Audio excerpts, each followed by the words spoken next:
আসসালামু আলাইকুম। আশা করি সবাই ভালো আছেন। এই মুহূর্তে আসলাম একটা অভিযোগ নিরসন করতে। এই যে দেখতেছেন ব্রেকারটা শুধু ট্রিপ করতো, একটা লাইন জ্বলে গেছে, জ্বলে গরম হয়ে টার্মিনালটা পুড়ে গেছে, এখন শুধু ট্রিপ করতো। গ্রাহক ফোন দিছে অফিসও, আমরা আসলাম। এখন ওই লাইনটা কেটে রিপেয়ারিং করব।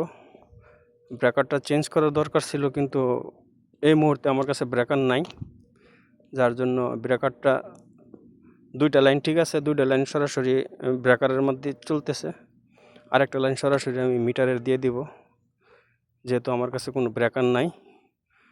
তো এই যে দেখতেছেন একটা তার, এটা নিচের থেকে আমি সোর্সের তার, এটা সোর্স সাইডের কেবল, এটা আমি সরাসরি মিটারে সোর্স সাইডে দিয়ে দিব, অর্থাৎ ডাইরেক্ট।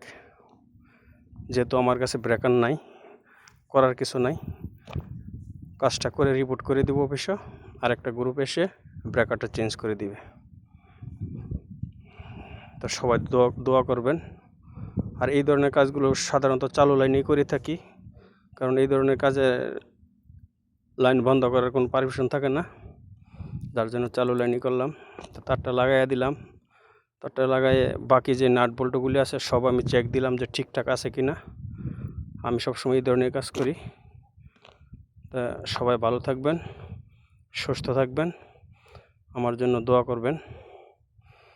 আর আমার ভিডিওগুলি আমি সৌদি আরব, সৌদি ইলেকট্রিসিটিতে কাজ করি। বাংলাদেশ মানুষ বেশিরভাগ বাংলাদেশকে নিয়ে কমেন্ট করে। আল্লাহ হাফেজ।